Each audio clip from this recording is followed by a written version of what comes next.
In this presentation, I'm going to talk about Jervis's second chapter in his book, How Statesmen Think, The Drunkard Search. And just to remind you that the point of this is that this is political psychology, and it provides kind of a baseline or a benchmark of how people think. And I think that's important for understanding how these thinking processes might be interrupted or complicated by intercultural relations. So what is the drunkard search, right? Basically, it's about the way people try to decrease their cognitive burdens. And the drunkard search is basically, there's a drunk who's out on the street searching. Someone comes to help him, and he says, oh, I'm looking for my keys. And the person asks, okay, where did you drop them? And they're like, well, I dropped them on the other side of the street. He goes, well, why are you over here? Right? And it's like, and he points to the light. The light's easier. The light's better over here. And so the idea of a drunkard search is you aren't looking where you need to look to find or to do whatever you want to do. You're looking where the light is better. And more generally, this refers to ways in which people try to decrease the cognitive burden. And the idea here is that everyone is a cognitive miser, right? That the world is difficult and thinking is hard. And so it's just kind of a universal trait. We try to find shortcuts, simplifications. And that's what he looks at. And it's important to note that Jervis, this is his second chapter, right, in his book. And it's a second foundational chapter. In the first chapter, he talked about beliefs. Here, he talks about the cognitive burden. Now, these models are not overly developed here, and so we're going to move through them very quickly. But they do provide kind of a foundational cautionary tale for all of us. So what cognitive shortcuts are we talking about? The first one is that people tend to have simplistic models of the world, right? They tend to just find simple cause and effect relationships, and that is what they go with. And I think a classic example of this is attribution error. Attribution error occurs when we observe somebody doing something, and if that person is in our identifiable social group, if they're one of us, we attribute what they do to some circumstance, right? It's complicated. Why did they do this? I don't know. We have to look at it. When we see somebody from another social group, an out group, an other, we say, oh, that's how they are, right? There you go. That's what they do. And we attribute it not to an individual idiosyncratic, oh, they must have been having a bad day, but, and I'm not going to utter a sentence that, because this is stereotyping, right? And so, but that simplifies things. Conspiracy theories also simplify things, right? And so these simple models are out there and people will tend to latch onto them.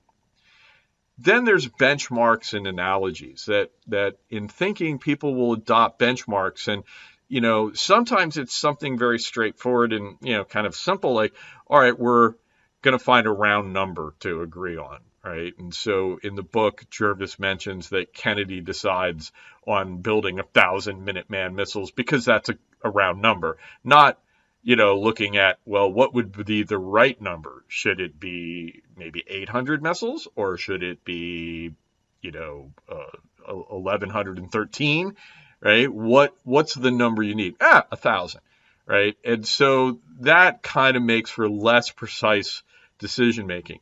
I think here a really significant benchmark or analogy that people have is reflectivity. We put ourselves in other people's roles. What would I do?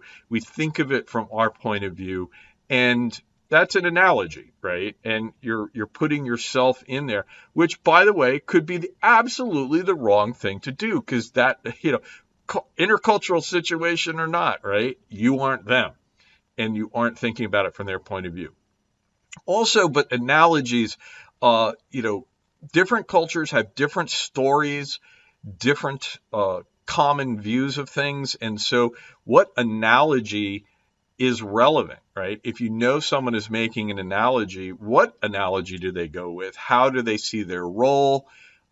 in this situation? What are the stories they have, right? We have, you've heard of this, what would Jesus do, right? And then we have a whole bunch of things. What would Jack Reacher do? What would the guy from 24, right? That was another one. But they would, you have these things, but they come from the culture. If you understand what Jack Reacher is, right? Or Kiefer Sutherland's character in 24. If you understand them, then that they, you know what they're like. But it's part of your culture to have that available. There are other cultures, other stories, right? And other analogies come up. So that's another way that these cognitive shortcuts, if people are taking them, we might not understand what they're doing. Using only readily available information. Oh, this is the true drunkard search, right? We're going to look where the light is better. And this sort of lines up with that. You might have heard the expression, if all you have is a hammer, everything looks like a nail. Now that is, using a tool, but very often cognitive models and understandings of things are simple, right? And when you have those things, those analytic frameworks, those analytic tools, you use them. And a good example of this, I do think this is a major problem in all of these things, especially in intercultural relations, is you go with what you know. Case in point, recently there was a shooting at a Russian training facility. And basically this was a very intercultural moment for the Russian military because they had troops from various countries, Dagestan and Tajikistan, and the various stands, right? And they have a couple places that aren't stands, but they have a lot of different ethnic groups. And in this group, right, the Russian commander basically is being asked, why do we have to fight this war? And he's saying, oh, it's a holy war. And he starts criticizing the Muslim faith, right? Now, he's got Muslim, non-Muslim soldiers in this mix. I didn't mention this before, right? But he basically, this dude criticizes Allah and, says that he's a coward. And what? Right? That was your plan. However, I don't know if you noticed something. As soon as I said, and this is my reaction. As soon as you're talking about Dagestan and Tajikistan, and I don't know what, as soon as I mentioned Muslims, though, there are Muslims, non-Muslims in here. I'm projecting here, maybe reflectivity, right? But I know more about, from observing the world about Islam and the difficulties and the conflicts that can occur because we've been studying this. I don't know Dagestan, right? Honestly, couldn't pick it out on a map, right? And I'm not going to apologize for not knowing all the chunks of the Russian Federation. But that's the point. We can't know all this stuff. So we have some information that's more readily available. So as soon as I heard there were Muslim and non-Muslim soldiers in this, and I suspect maybe you did that too, went, light bulb went on. That's the light bulb in the street lamp in the drunkard search, because now I've seized on what I know. And I am looking at this as a religious conflict, right? Now I'm now going to interpret this whole incident based off of that, because that's what I know more about. However, it might not be about religion, right? It might be about specific things in Russia and in the conflict between Russian, the European Russians and non-European Russians. Or it might be that commander was just an asshole who made people do stuff, made people go for an extra long run that morning, or didn't provide them food, or, there can be idiosyncratic things at play. So that is, I think, an important thing. And so I thought that was one example here of how we can be prisoners of the only information we have on the subject. And that can lead us in very different directions. And it goes for us and it goes for other people as well. So what are the consequences of all this? One is inertia, right? That people have these models, they have this information, they have whatever benchmarks and analogies they are prone to use and make, and that creates inertia in decision making, right? That as you start out, if all you're using is the readily available information, you don't look for more information, right? Because we got it. I have not, by the way, gone in and looked up Dagestan as a result of this, right? I've said, oh no, I got it. I already know about Islam. So yeah, I'm good to go. That's inertia, right? I'm not developing my understanding of the situation. That's something that is likely to occur. Also, and here's the huge thing, ignoring interaction effects, right? Going in and not recognizing that there might be more than one thing going on, or it might be an interaction, right? And you might look at this story, right, of these soldiers that I've just briefly sketched out, the slightest bits of information, but what do we got in there, right? You might be saying, oh, well, of course, you might truck in some, you say, oh, those soldiers, yes, they're Muslims, therefore they did this, right? And yes, they started shooting, right? And you might ignore the interaction effects, right? Like, well, yeah, sure, that's part of it, but they didn't shoot the day before. They were Muslim the day before. They didn't shoot, right? So why now, right? Why in that instance? And what were the interaction effects? What are the effects of the mobilization? What are these other things? Probably a much more complicated story. And hey, by the way, how about if I tell you that fighting broke out before shooting broke out, that a scuffle erupted, right? And we had an escalating situation, right? And so we might want to have the Will Ferrell meme that that escalated quickly. But hey, that did. And that would explain, people start fighting, start pushing and shoving, and eventually someone says, oh, we're taking this up a notch. Interaction effects. And a much more complicated situation. And so that is something we want to look at and understand. Things have more than one cause, right? And that there are interaction effects between different variables. So what's the relevance to intercultural relations? I've been trying to draw those out as we've gone along, but, obviously understanding and anticipating others' actions, right? We want to look at them and we want to understand and understanding that other people's actions may come from flawed, simplistic decision making, from analogies, from using readily available information, is an important first step to kind of try to understand that they're doing that, right? Also, we want to always, in intercultural relations, we always want to have the other side, right? That it's a two-way street, or maybe it's a cycle, right? Here's my understanding of others' actions. Well, what are other people's understandings of my actions? What do they anticipate me doing or us doing in any given situation, right? And what do they see?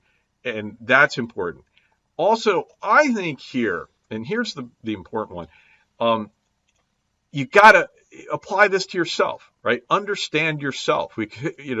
This inward looking situation that we need to not oversimplify. We need to cross-examine our understandings of things and say, hey, to what extent am I doing this? To what extent am I oversimplifying the situation? Maybe going with a attribution error or something like a conspiracy theory, right? And lower levels of conspiracy theory, would be kind of like assuming that somebody caused something, that randomness didn't necessarily play a role in this, right? In the Cuban Missile Crisis, the Russians fired at they fired a missile at a reconnaissance plane, and in the United States, oh my God, they've calculated, they're escalating. Meanwhile, it's like, no, they screwed up. They fired the dude who did it. What the hell are you doing, Dimitri? You're killing us here. But that, that's a more complicated situation. So we need to avoid oversimplifying. And I think another thing is we need to be careful of over applying intercultural concepts themselves, right? When you look at a situation, do we explain what's going on in another person because of their culture? Or is that a drunkard search? Is that an attribution error that we're making, right? Over applying the intercultural stuff and overlooking things that aren't necessarily intercultural, right? Maybe, when we look at Russia and when we try to understand their recent military incompetence, right? Do we ascribe these things to cultural issues in Russia, or do we ascribe them to the climate of corruption, right? And this is my vote, but that they've had this climate of corruption and theft and petty, there's petty theft going on, and everyone's out using their position to get some gain, and that's is that something that is that cultural? You might consider it cultural, but it might not be, and it might be more of a material condition, a political condition. And so we have to look at these things and say, is the intercultural situation blinding us to other interactions, to other explanations? And this is, I think, the big area. And so I think, a huge part of intercultural competency is learning how to pull things apart, learning where you need to learn more, learning where that information needs to come. And so, I need to, if I want to understand what went on in that Russian training camp, I need to know more about the backgrounds of those soldiers. I need to broaden my knowledge of that, but I also need to know more about what happened. What are the might there not be any intercultural? Might it just be incompetent leadership, lack of resources that's creating this situation? And it just took, maybe there was a interreligious, intercultural cast to it, but maybe it's just they're pissed off. And so this is something that we, I think, apply to ourselves and keep in mind. And it is important, very important, not just analytically, but just personally, in terms of developing the ability to learn about cultures and analyze intercultural relations in and of themselves. And like I say, sometimes it might be ignoring the intercultural part. A lot of times it isn't, okay? But it just makes things complicated. So that's what we got today.